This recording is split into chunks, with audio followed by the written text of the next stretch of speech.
I'm going to share.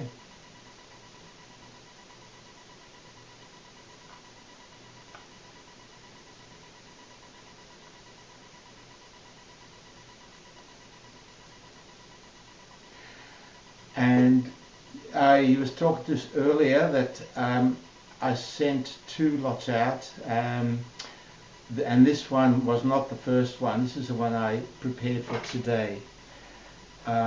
We've had a couple of talks on plants, and I just want to keep moving on this about the intricate systems that plants do have in this in the process of maintaining their populations. So I call it pollination, fertilization, dispersal, and germination, which is what actually happens. So the definitions: pollination is the movement of pollen from one plant to another or the same plant, and to make sure that there's fertilization. And fertilization is the fusion of the pollen and the ova. Similar, they don't use the word sperm, they use pollen, but the ovum is used in plants and animals. Now dispersal is once the seeds are produced, they have to be transported or moved away from the parent plant, because the last thing you want is the little new plants that are coming out of the seeds competing for nutrients, competing for space, competing for light with the parent plant. So they have to be dispersed. And once the seeds are dispersed, the process of them germinating, that means coming out of a seed and starting to grow into the plant that they're meant to be. So that's a whole process. It's a chemical process. So before we get too far into it, this is a very simple drawing, but it's a very important one because it gives you the names that I'll be using. So the this line here you see from the ovule up to the stigma, that's the female part. It's all this section here. So the stigma is where the pollen generally gets stuck. It's very, very sticky. And the style is the link to the ovary where the ovules are. Or they're not eggs in this case, but the ovules. The male part is this section here. Oh, by the way, the female part is called the carpel. The male part is called the stamen. And it's got 2 parts to it. There's a filament which holds the anther, and the anther is where the pollen are produced and then moved on. Now the petals are these pink things here, and they're there to attract the insects, generally bees. And the sepals are modified petals, and these are the things that surround the bud of the flower. So they actually sort of come around, and they're the ones that open up, and there you see them at the bottom of the flower. Now this area here is called the receptacle. It's under this whole area here, and part of it, and then you've got the stem of the flower. But the important parts are these sections for today's talk. So with respect to the pollen, so I should mention it's got this section here is called it's got another name, the pistil. Carpel is sort of the whole lot of the female. This section is the pistil, and so you've got the sticky bit, the stigma, the style, that's the tube that the pollen nuclei travel down, and then you've got the ovary, which has the eggs or the ovules. And the male part is called a stamen. It's got those two parts that I mentioned before. Now, the sex cells in plants are the pollen. Now, there is an issue with animals. Generally, the male delivers the sperm in with some mechanism to the female, and fairly close to it. But pollen is much, well, it could be delivered from the same flower, or could be from a flower a long way away. And once it gets to the plant, it has to somehow get to the egg. So it has to, there's a mechanism that they have. So, so they have these special features which allow this mechanism to occur. And I'll mention that the just to get this out of the way, the self-pollinating flowers, like tomatoes for example, they are so designed that other pollen can't get in, and they sort of, the male bit is longer and bends over to the stigma, and it just delivers it directly. So you have this this unusual situation, and very few plants have that. And there's I'll get back to it later. So, how are these pollens moved around? Well, we've got them moved around by the wind. So there are some plants which rely on the wind to move the pollen. There's some that have animals like birds, insects, to do it for them, and some require water to carry the pollen. Now, this is the top of the style, and that's the stigma. And as you see here, the pollen is stuck to it after it's been delivered by whatever mechanism it's used. But a bee moving from flower to flower to flower will visit different species, and these species have different pollen, and the pollen from any species must be able to recognize its own species pollen, which it does. It's got a recognition system, and this recognition system will allow its own species pollen to grow down the style down there, and the others just don't even get stimulated to open up. So there is this chemical recognition mechanism. Now, in order to be pollinated by insects, especially bees, but there are others, wasps and moths and others, they need to be able to recognize that there is a flower there. Now, what we see with our eyes is quite different to what insects see, especially bees, because they see ultraviolet light. Our eyes don't go that far. So these photos show what we see, the yellow here, and what the insect sees. Okay, so there are, the flowers have developed signs and directional symbols for the insect, which we can't see. So here's it's two photos in one, but what non-insects see and what the insects see. Look at the intricate mechanism here, or not the mechanism, the design, to show the insect where to go. And the same with these two. They're just amazing photos. Here's a bee, and it's completely covered in pollen. I think it's just a fantastic photo, but it's really interesting. Now, the idea for cross-pollination as opposed to self-pollination is to maintain genetic diversity. So I seem to be jumping around a bit, but the many parts of biology involved in this. And the idea of genetic diversity is that if, well, initially what it is movement of pollen from one plant to another plant.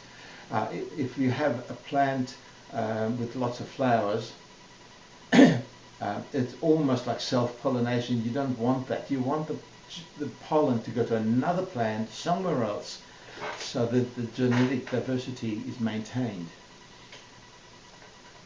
So, and again, this is the problem with teaching biology. There are so many little bits to it. So it'll all come together in a moment. With modern plants like tomatoes, they have been produced to be self-pollinating.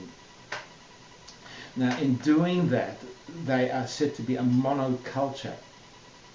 There's no change in diversity. There's little change, and so there's little genetic diversity, and that's a problem for these plants. Now plants like tomatoes, which are grown in backyards and greenhouses and so on, it doesn't really matter because they don't look after themselves. They're being looked after. But in the wild, they don't last very long, especially if the environment's changing. Okay, that's important, the idea of monoculture. Now, pollen I mentioned, every plant that produces pollen will produce different pollens to all the others. So these are just photos of different pollens from different plants. And then you've got this recognition process as well. So it's very, very diverse. Now, so a little bit more detail now with respect to pollination. The names are the same, the pistil, the stamen and so on, and lovely photos, but notice the filament there, sorry, the anther, which produces the pollen, they're different.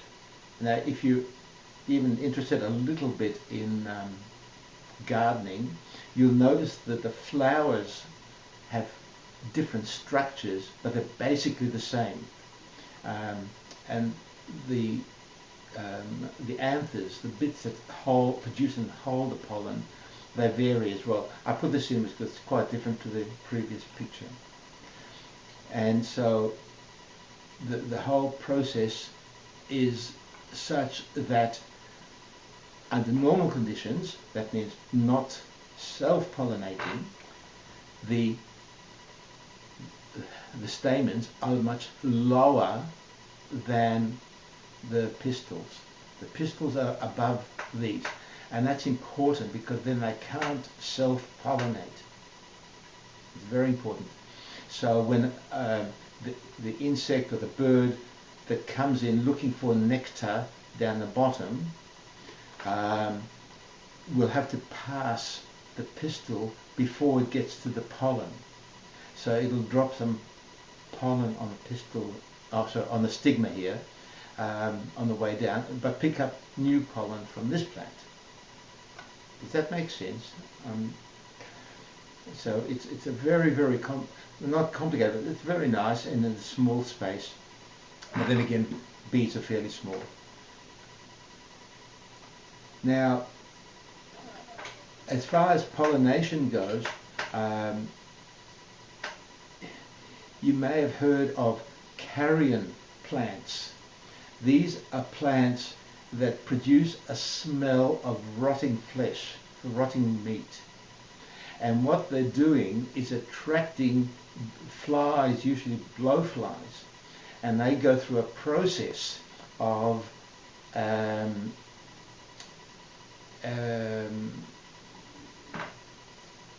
what should we call it? A process of making the insect move through the pollen area and then finds its way to the female area and in another flower to pollinate. So there's a little video here, and I'm not sure, I don't think I pressed the bugger, the audio, but I'll come out of it. You'll have to tell me if you can't hear this.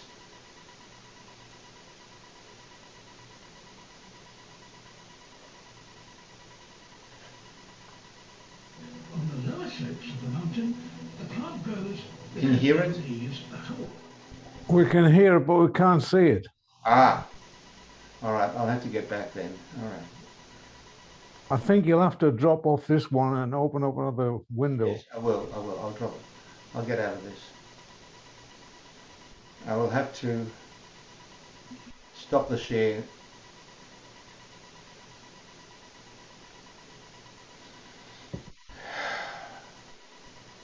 Okay. Here we are.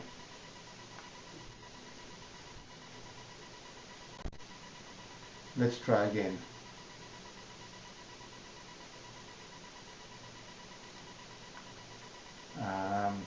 Hang on.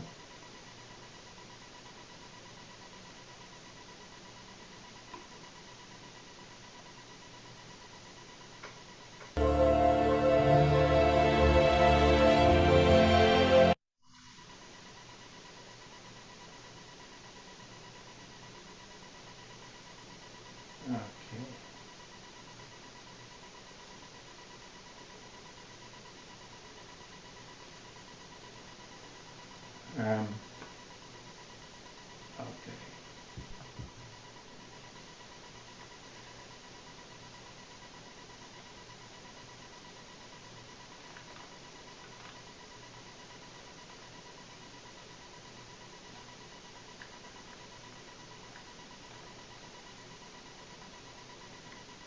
Okay, so I can't see you guys now, but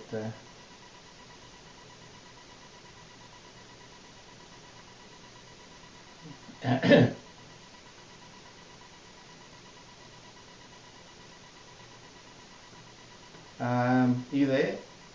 Yes, we're here. Oh, okay, I can't see you, that's all. I know. We can see carrion plants. Carrion, okay, so I'll move on. These are examples of carrion flies. The Venus flytrap, for example. Yeah. It's got, notice here, it's got little hairs. And if the insect touches one hair, nothing happens. But it has to touch at least 2 hairs within a certain number of seconds, and I can't remember the number, it's like 3 or 4 seconds. And if it does, then the two modified leaves close fairly quickly, and it can't escape because of those hairs. And then the plant will produce digestive juices and digest the fly and then grow from there. But generally each pair of these leaves here can only be used once. So when I was a kid, when we were all kids, we probably have seen these being sold, and people used to touch those, 2 of those, and you ended up with these plants, but none of the leaves opened because people actually touched them. The pitcher plant is in certain jungles, and it's very, very interesting.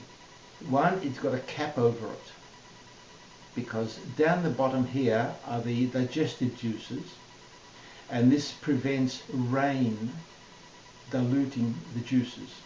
Down the neck of this pitcher plant are hairs pointing downwards, so insects being lured to the scent of whatever's down there start walking down, but then they can't come up. And in the process there also there are male and female plants. The males they pick up the pollen, but in the female plant flower they can't get out, and no matter what they try, they can't fly out, it's too narrow, and they can't walk out because of the way the hairs are. Eventually they die. The pollen is dispersed down the bottom, and also the digestive juices break, digest the insect for its nutrients. This is the sundew. It's a similar principle as the Venus flytrap, but it's got these little hairs, and each hair's got a globule of very, very sticky material. And once an insect gets stuck there, it's gone. It rolls over, and then it produces digestive juices and digests the insect. It's very clever. The variety is fantastic. And these are heliomorphous, more heliumphorous, and these are very similar to these, except these grow on the ground, the helias, and the pitcher plants hang from trees. So they probably have different insects germinating, pollinating them, and also feeding them. Now, some very, very specific pollinations, and these are worth watching. So well, let's go there.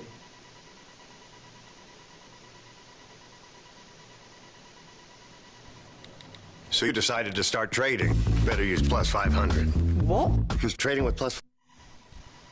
And right here, among the charcoal remains, is just the kind of intriguing little speciality we've been talking about. In the spring following the desolation, there's a plant, an orchid, that has just enough energy to throw up one heart-shaped thumbnail-sized leaf. And a very, very, very long stalk. Even though it's a rare orchid, it's no great beauty, but nevertheless, the inelegant shape is a quite brilliant design for copulation, but not with another flower. No, something much more fascinating than that.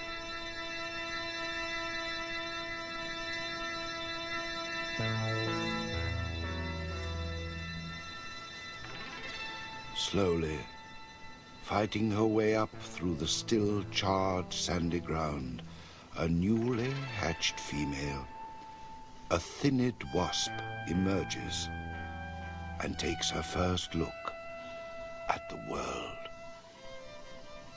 As she lives underground, she's no use for wings, so she's wingless, ant-like and drab, anything but beautiful. The females climb for only one purpose. They want to find males, then to go back underground to search out and paralyze beetle grubs in which to lay their eggs.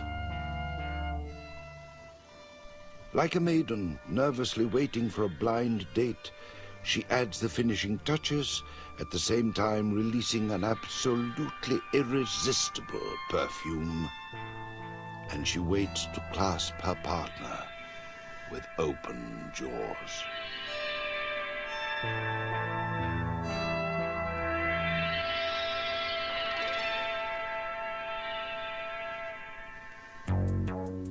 Elegant, the winged males, hot on the scent and eager for action, having emerged a few weeks before the females.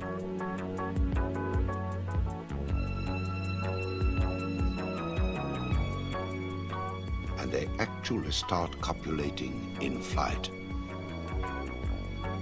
He flies her to this flower. There she feeds through him from the tip of his abdomen and gets both sperm and food, all at the same moment, and probably the only nectar meal of her life.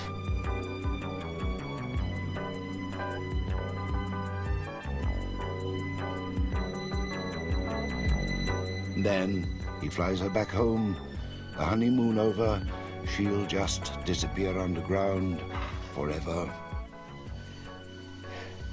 So how does the wasp enter into an affair with this unusual orchid, a hammer orchid?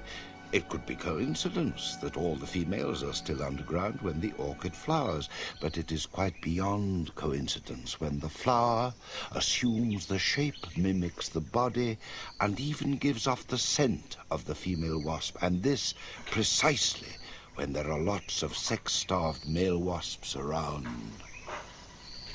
The hinge joint, the correct length of arm, a glistening sticky pad between two yellow pollen sacs at exactly the right distance from the dummy wasp must have been grown with incredible accuracy. It is perfect for a bizarre coupling of wasp with flower.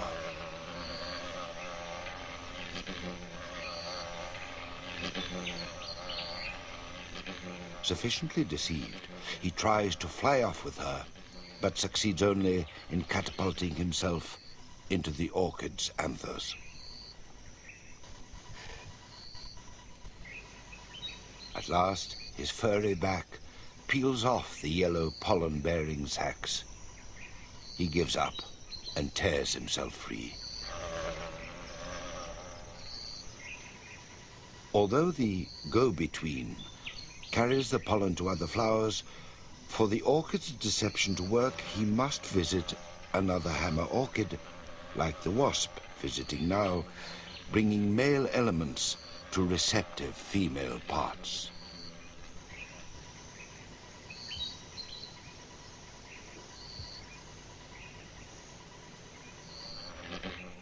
With pollen crushed into its stigma, the hammer orchid is fertilized. The little dummy female withers, its purpose served. The orchid's meager resources are now required for the swelling seed pod. The deception has worked perfectly. But does it always?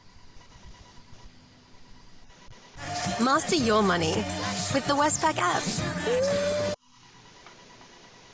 Okay. There's another one here.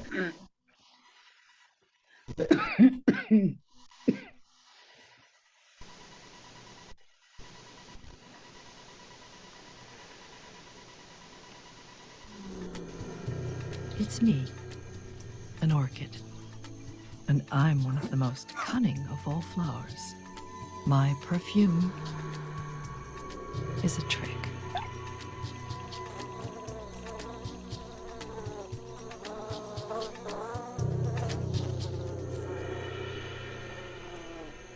The orchid bee depends on me for help with his central mission in life, to mate with a female.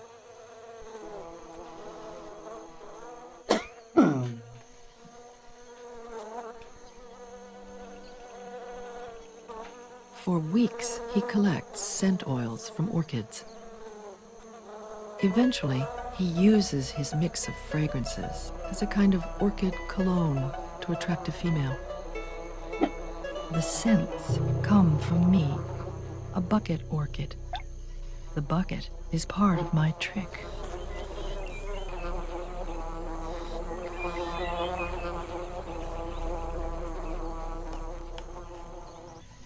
The bee has to climb a waxy slope to reach the scent oils cleverly hidden beneath a hood.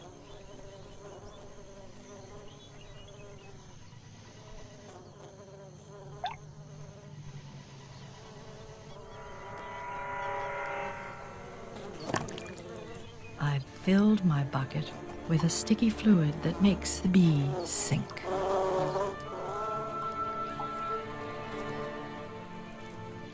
I provide only one escape route, which leads him just where I want him.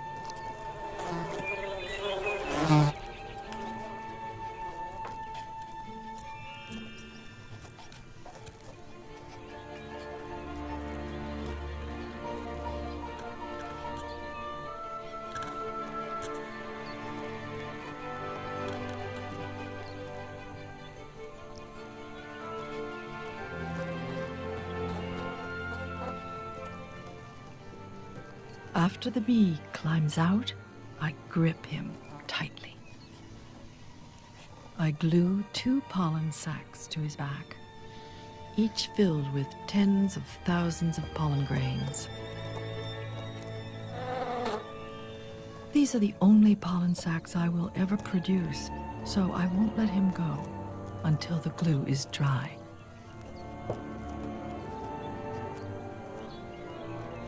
I may wait an hour or more before loosening my grip. This one bee now carries my legacy. When he comes upon the scent of another orchid that same day, he heads right for it. If he slips into the bucket of this second orchid, the pollen sacs on his back will come unglued. Pollination can occur. A new orchid generation can begin. How nature has created such intricate strategies is a mystery of life.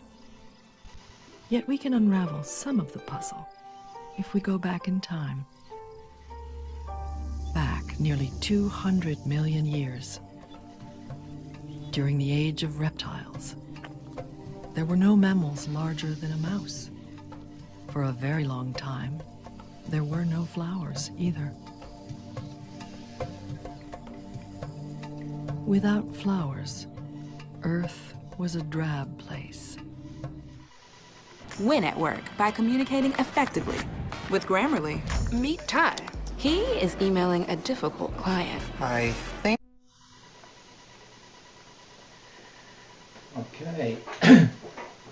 Now, the pollen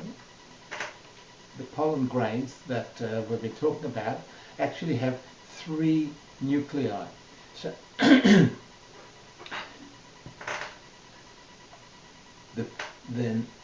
there's one called the pollen tube nucleus, and the other 2 are the sperm nuclei. When the first sperm and the egg fuse, come together, they form the first cell of the seed, and that's called the zygote, the same as in animals. The first cell is called the zygote. But the zygote then multiplies and so on, and with the seed it contains the embryo. Again, like animals. Now, the second sperm nucleus then fuses with the central cell, which is I'll show you a picture, and that leads to the endosperm. Now, the endosperm is the food source for the embryo in the seed. So we have 2 parts to this: the actual zygote, the part that becomes the plant, and then the other one is the food for the embryo so it can grow. And then once we've got the fertilization, then the seed is ready to be distributed. So here we have again this idea of the female part. Now you have a sperm here with 2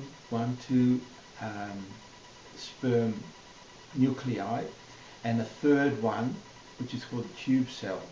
So that the pollen, which when it's recognized on the stigma, starts to grow, and it grows a pollen tube, and it's led by the tube cell nucleus down the style, and not far behind are the other 2 nuclei, and they come down.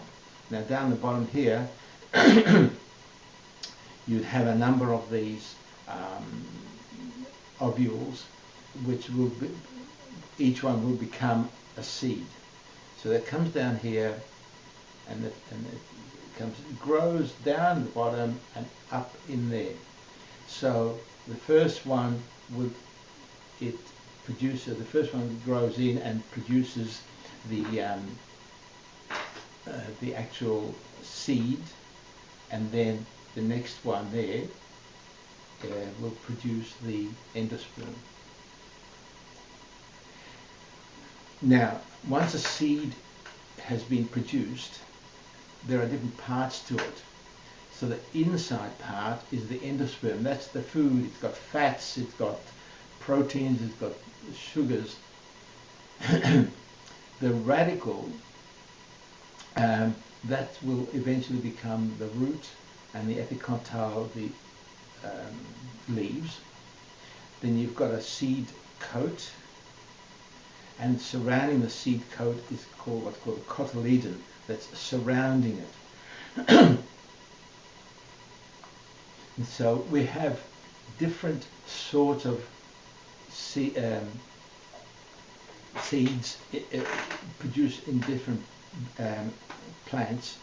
So as you can see here, pumpkins, we all know they've got huge numbers. The pomegranates, I've never counted them, but they're meant to be 613 seeds in each pomegranate.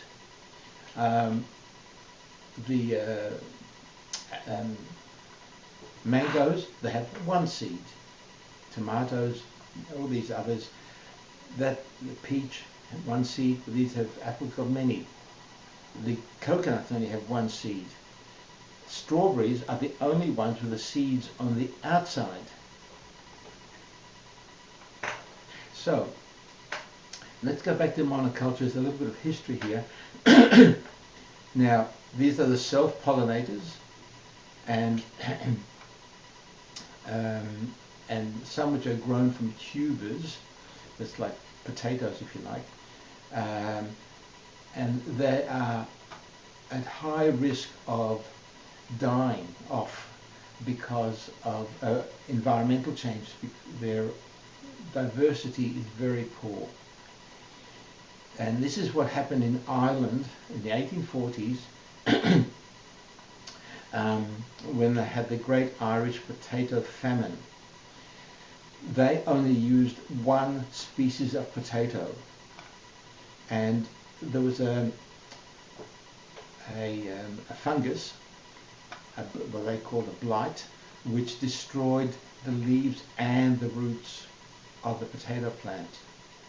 And this mold, it's called Phytophthora infestans, and it just went through the whole or the Irish potato industry.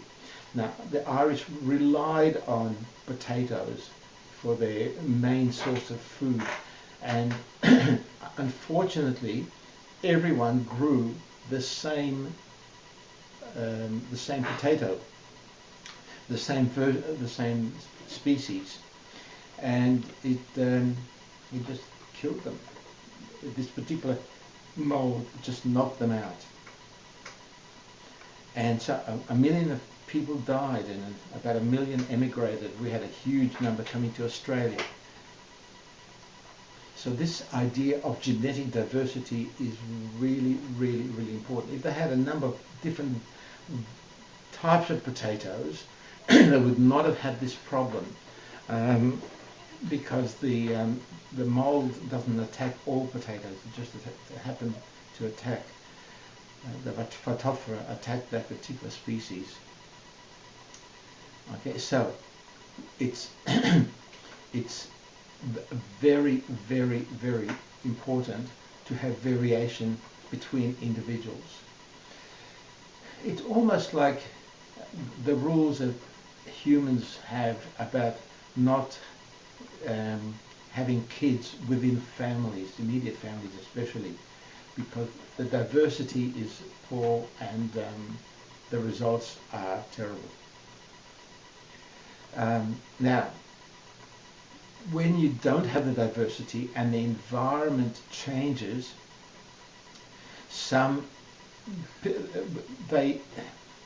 ones with the diversity, they do adapt, because with diversity, each individual has a slightly different genetic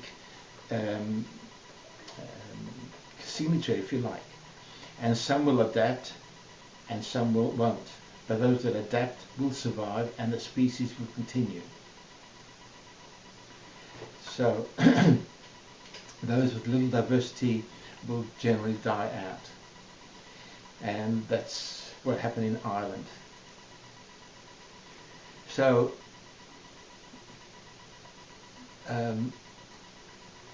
with respect to seed dispersal now, so we've had we've had the idea of fertilization, production of the seed. Now we have to disperse the seed, moving it away from the parent plant. You don't want overcrowding, you don't want competition for space, for light, for water, for minerals. So you've got to get them as far away as possible. And so we can have different ways of doing this, and these are called vectors. So animals like birds and insects, they carry the seeds. The wind also carries seeds, water, and there are plants that have explosive mechanisms to spread the seeds a fair distance away from the parent. So I'll go through these four. So you've got these animals, many animals that eat the seeds, and usually they just swallow them, and the seeds which have a coating which doesn't get affected by the animal's digestive systems comes out at the other end of the animal, and the seeds then germinate and a new plant comes along. So you get this dispersal through animals. So the animal either eats the fruits and the seeds and releases with the waste, like mistletoe, and I'll get more examples of that. That's a mistletoe there. Or like squirrels or ants, they bury the fruit, the whole fruit, including the seed, like acorns with squirrels. They bury them for safekeeping, and when over winter they have enough food to see them through. But in order to do that, to be able to eat it or even store it, the fruit must be inviting. There must be something to attract the animal to it, to take it in and look after it. Something to make, or even just to eat it. It can't taste bad. That plant will just die out. Now we have in Australia the mistletoe bird, and it's very, very highly adapted to its particular diet of the berries of the mistletoe,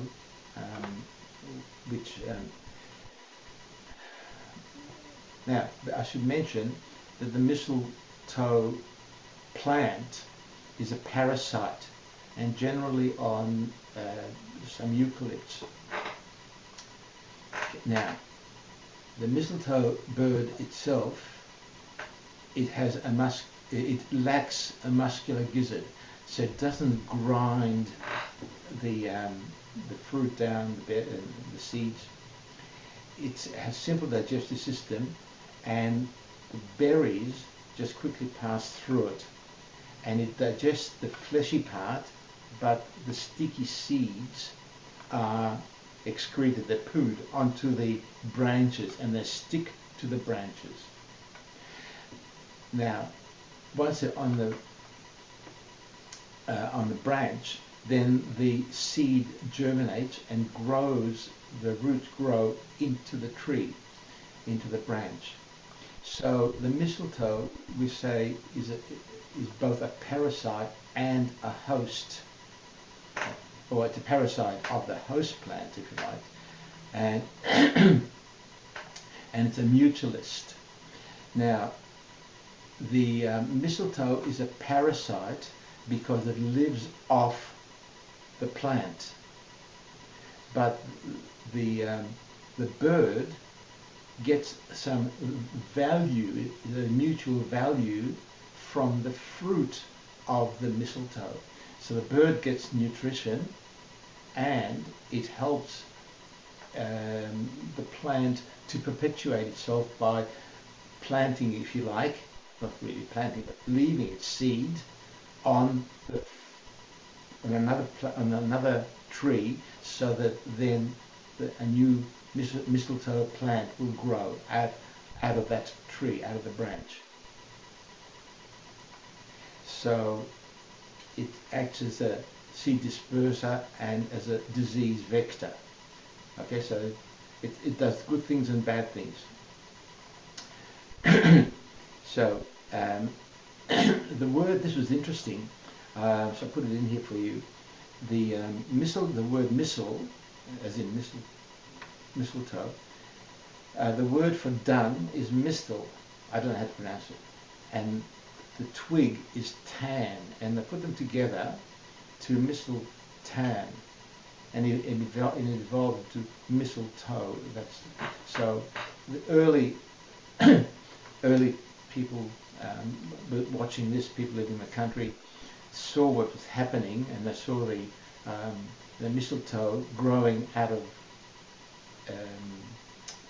branches of guns especially. So they named it that.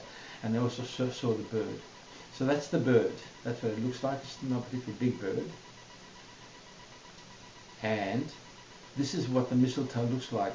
So on the right here and the left, the leaves of a particular eucalypt. I don't know what it is. But the mistletoe is a totally different colour and shape leaf. Now, if you're driving down, I haven't been to Adelaide, I haven't driven to Adelaide for a while, but when the kids were little, we used to throw them in the car every school holidays and drive to my wife's parents in Adelaide. And along the way, there were lots and lots of these trees with mistletoes growing on them. But it's a fairly large highway. And now I'm not sure how many of these are still left. But there's the tree, a mature eucalypt has no problem with one or two mistletoes on it. But if there are too many, it really just kills the tree, because it uses the eucalypt's nutrients to feed itself. So it's a parasite. There's an animal called the copiluwak. There's a drink called copiluwak, and it's made from coffee beans. We picked up from the civets, feces, in Indonesia. Now the civet it looks like a cat, so it looks a bit like a cat. It picks up the beans and swallows them, and its digestive system modifies the bean and somehow, and they found that that by collecting these, don't ask me how they found out, but they collect these beans from the feces, the civet's feces, and make the coffee out of them. So that so they looked into why what's so special about this this coffee, and apparently the tester, which is a hard coat of the seed of the bean, it's partially digested, and it allows the water from the civet's system to get into it initially, and then water outside. It will also it starts enlarging a little bit, swelling a little bit, and it germinates. And this is what a civet looks like, and it's holding the coffee beans.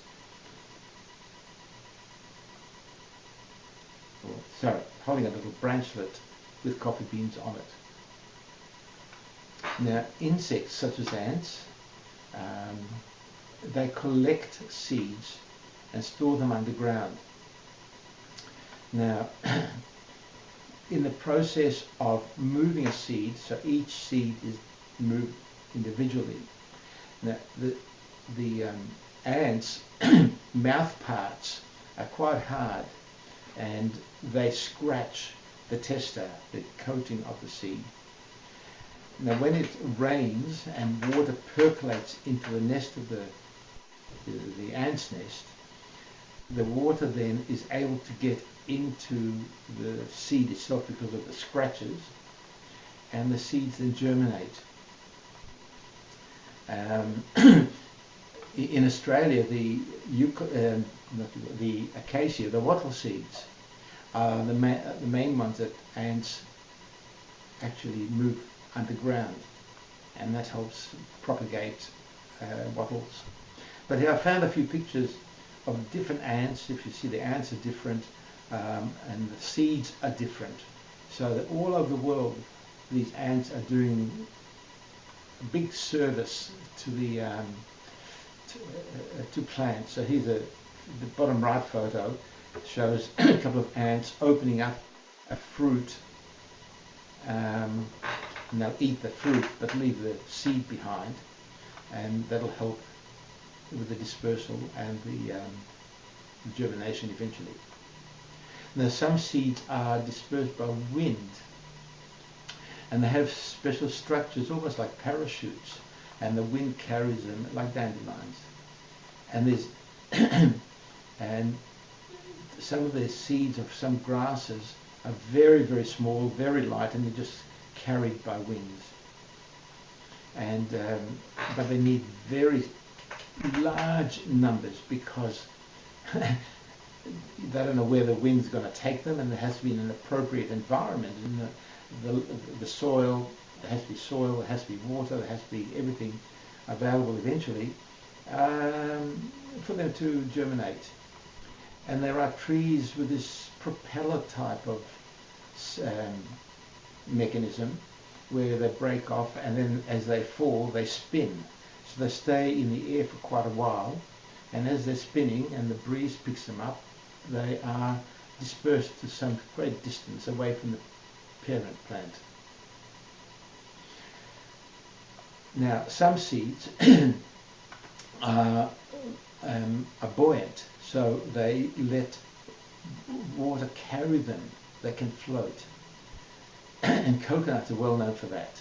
So they float, and they when they reach land they can germinate.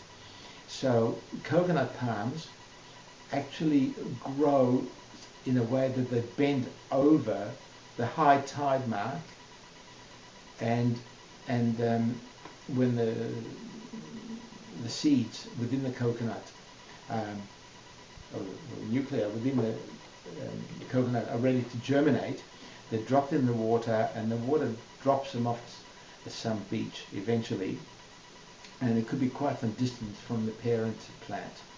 So I found a couple of photos. You can see here that they're actually bending over the water. So when they're ready to for the seeds to germinate, then they just drop them and they get carried away. And the photo on the right, you see a coconut plant germinating out of the seed. But it doesn't have to be sea, it could be rivers, lakes, whatever. It's not, and they're not the only plants. There are some others that do something similar. Now there are others which use an explosive system, and they and these are the seeds are distributed by an explosive mechanism, so they fall a fair way from the parent plant. And one example are the peas, the pea plant there, so the legumes, and they produce these seed pods. I'm not talking about necessarily the green peas which we eat, because they've been modified to suit our needs, but the original ones. So they dry in the sun. So as it dries and becomes harder, there's all sorts of, they start to twist a little bit. There's tension in the wall, and the tension builds up, and it splits in the weakness, and the two halves curl back. And then when they curl back, they release the seeds, and it's like a spring inside, and they're flicked out in quite an explosive manner. So here, so these are seed pods.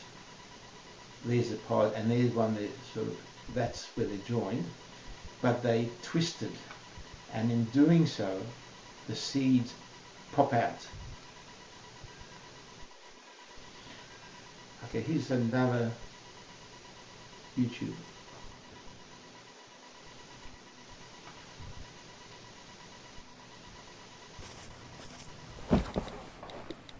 So you decided to start trading. Better use plus 500. In our previous video, we learned the fertilization process and what it leads to. The process helps in the formation of fruits and seeds enclosed in them. The seeds are the structures containing the embryo within. Now all that's required is proper rooting of the seeds in the soil. This will result in germination and thus growth of a new plant. But now the question arises, how are these seeds fixed in the soil? Do they always get rooted near the parent plant from where they arise? Or sometimes at distances as well? Seeds can be dispersed to nearby or distant places as well, all thanks to the process of seed dispersal. The process by which seeds are dispersed to distant places by various agents is known as dispersal of seeds.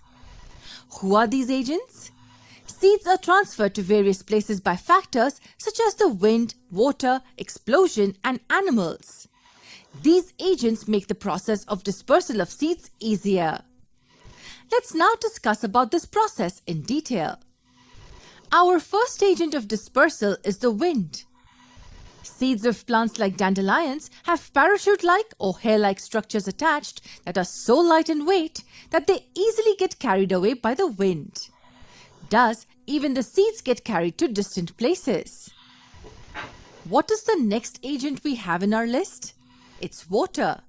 Fruits which float, such as those of the lotus and coconut palm, are carried by water.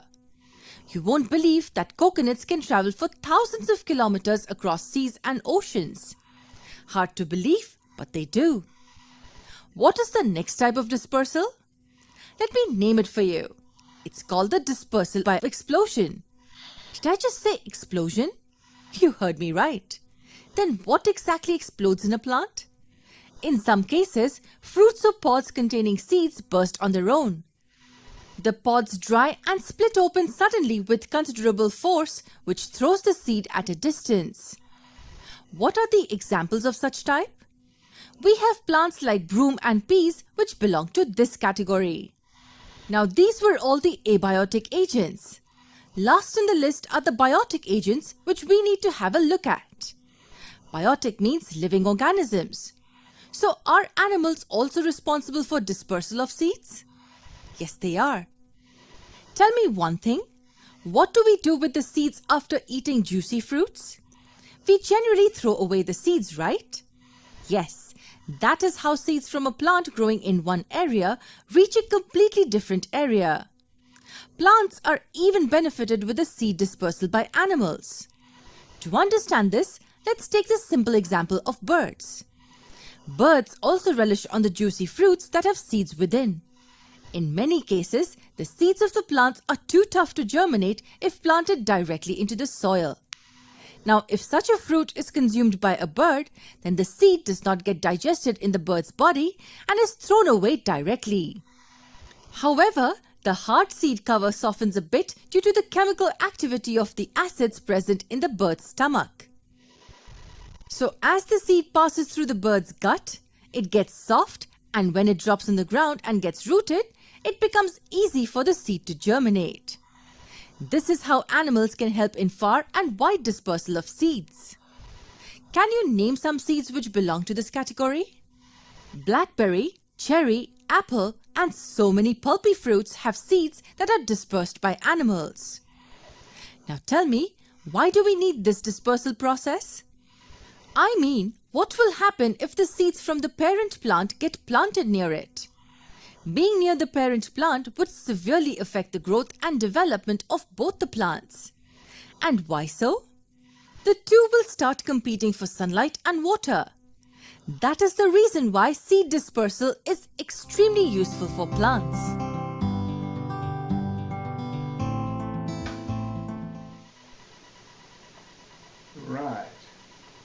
That was a bit of a summary. Now let's look at germination. So when a plant seed is in the ground, depending on the temperature, on the moisture content, and enzymes in there, and the time of the year, that's the temperature aspect,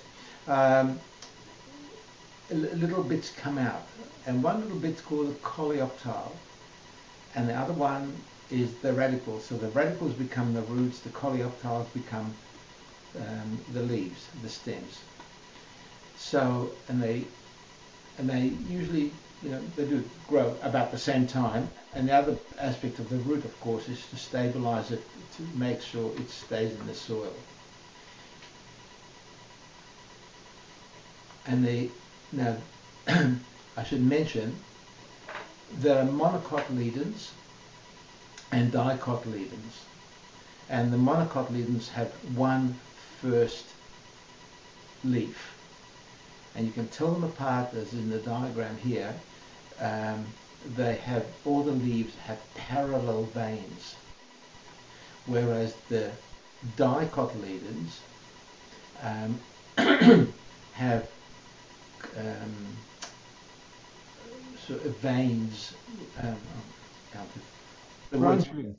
But Branching. branching, that'll do. That's not the word I'm thinking of, but yeah, the branching veins, and they have two cotyledons, two first leaves. Now remember they had the cotyledons earlier on. I showed you a diagram of seed, and the cotyledon is the thing that the two like leaves which protect the seed. So it's got two of them, whereas the other one's only got the one. So this is called di for two cotyledons. and it's interesting, if you like, the root develops first, and even if whichever way it's pointing, it comes up, and once the root develops, it then lifts this whole area out of the soil, and then off it grows.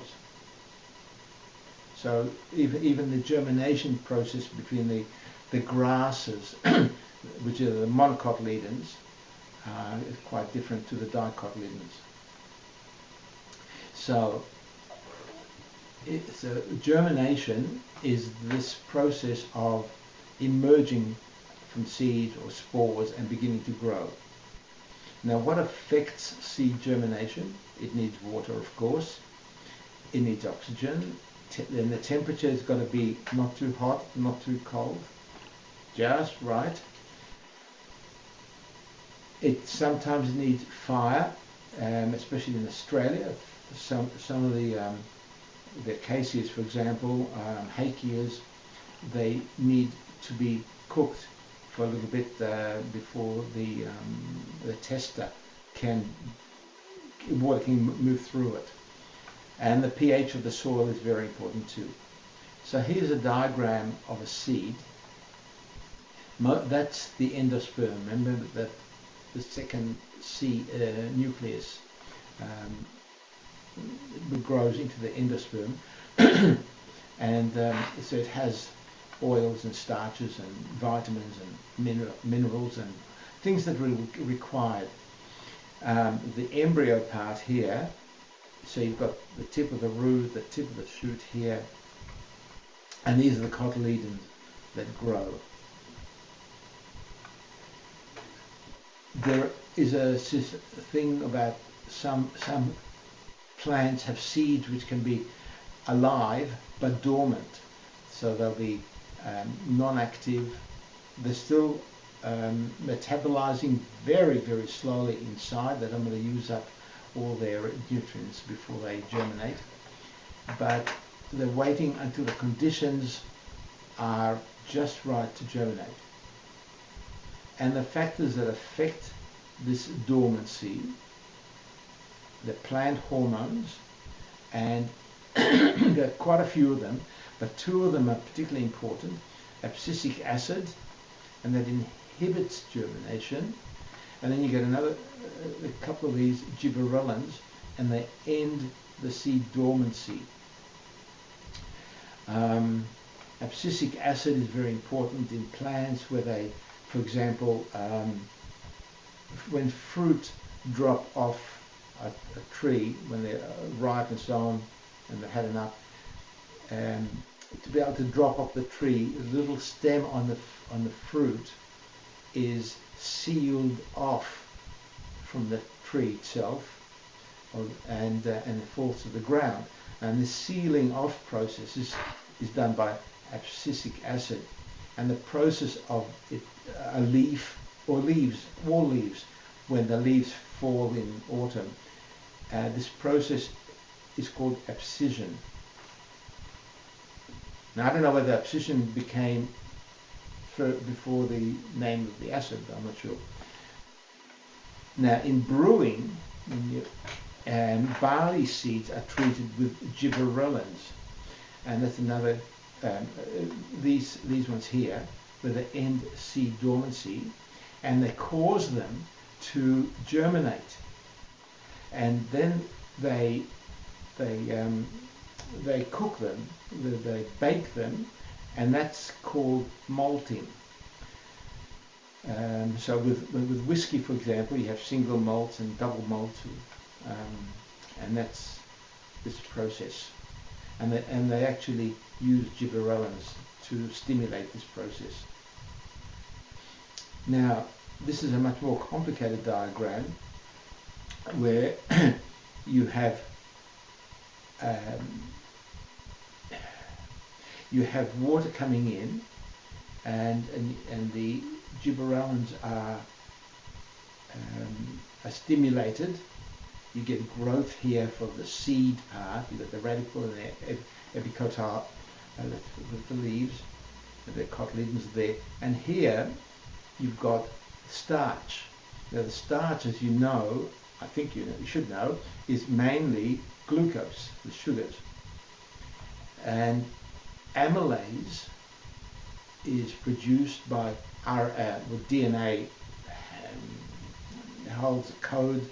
RNA causes the production of this enzyme. ASE on the word means it's an enzyme, and it's amylase which breaks starch down to glucose.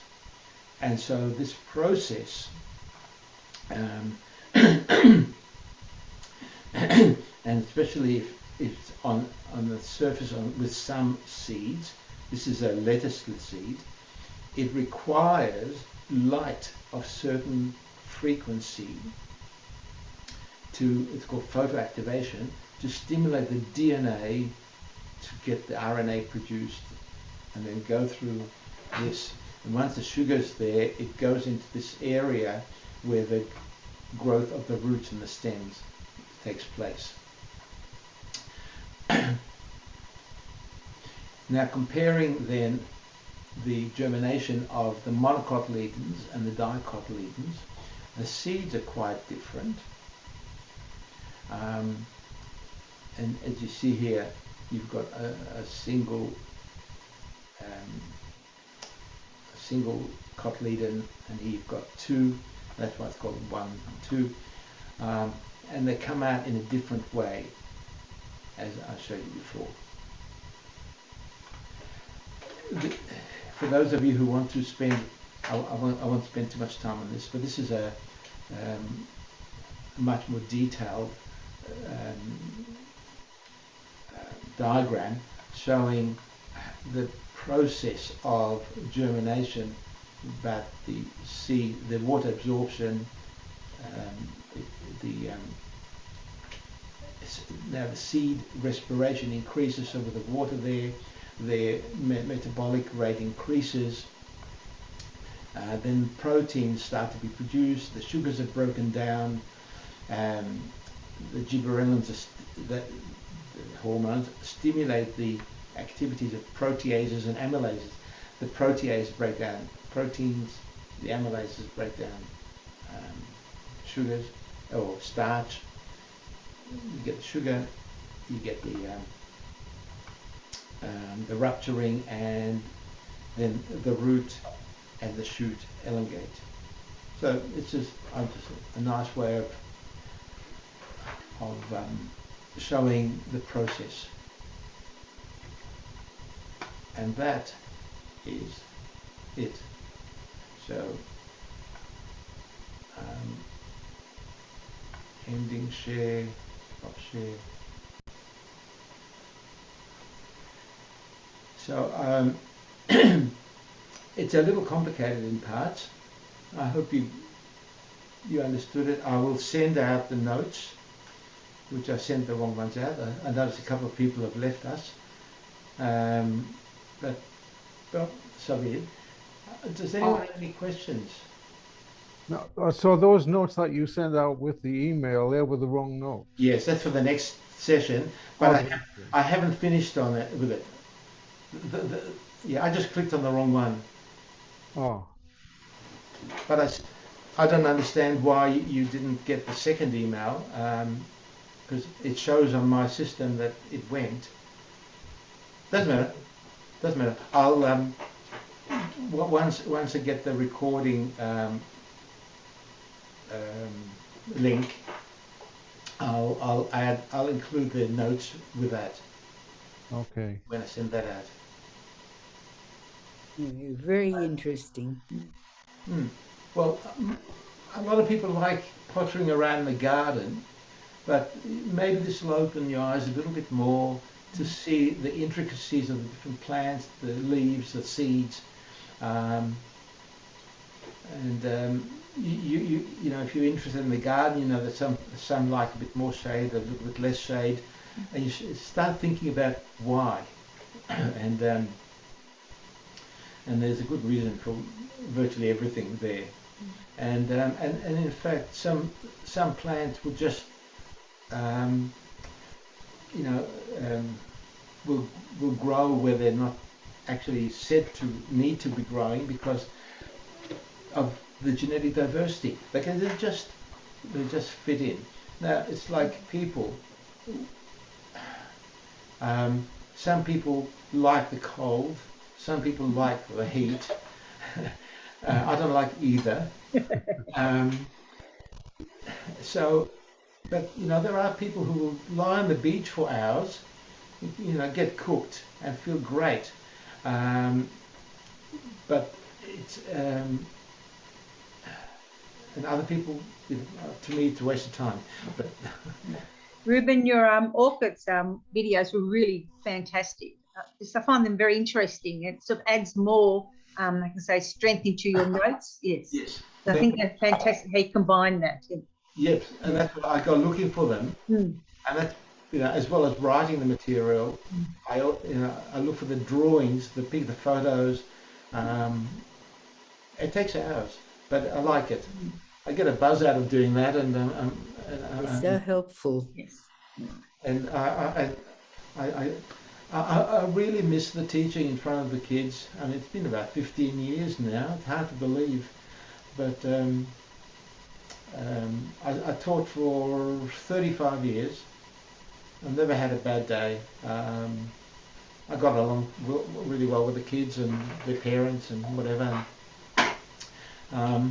I just love being there. And when you probably know anyway, but the first year of retirement, I felt the second half of the year something missing. I had no idea, and then I realised that I really missed the teaching. So that's when I went to U3A and offered my services. And but I've been there since. Didn't you do some teaching while you were at U3A as well? Did I do what? Did some teaching. Teaching? Yes. Teaching what? Teaching science. Yeah, teaching other subjects. No, I thought you did special groups. Well, I had the biology group. I did the photography. Oh no! This was with secondary school kids. Oh! No. That's what it said in your biography. That was written in the newsletter. Yeah, I taught high school. Right. And once I retired, I went to U3A. And I couldn't do both. The timetables But when you're at school full time, you get there at whatever time and you leave at whatever time. You have a timetable, but even if you've got spare periods, there's always work, and I was always a coordinator of some sort. I ended up being very high up the teaching system, one under the deputy principal. And I did apply once to become a deputy principal in some other school, and then I realised that I started thinking about what do deputy principals and principals do, and the important thing was that they don't have student contact. It's all admin. I'm very good at administration, but I miss the kids. So I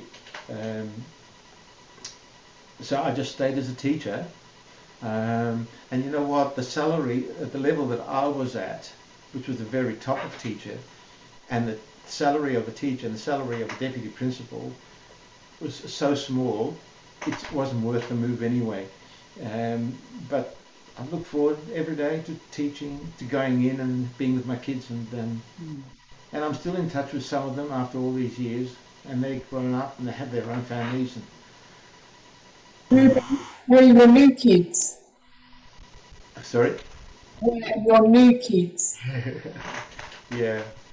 Well, I mean, my kids have grown up. They're 38 and 42. Oh, and that's scary. That part's scary. Mine are older. But I like the way you explain things. It's in simple English, and it's easy to follow. So even though I have no background, I love it. Yes, and I discovered that I can do it well. I initially wanted to do medicine, and I didn't get in the first time. So in the old days, I repeated year 12. And I would have got into medicine, except in those days they took off 10% of the score because you were repeating. And when you take off 10% of a high score, you still don't get into medicine.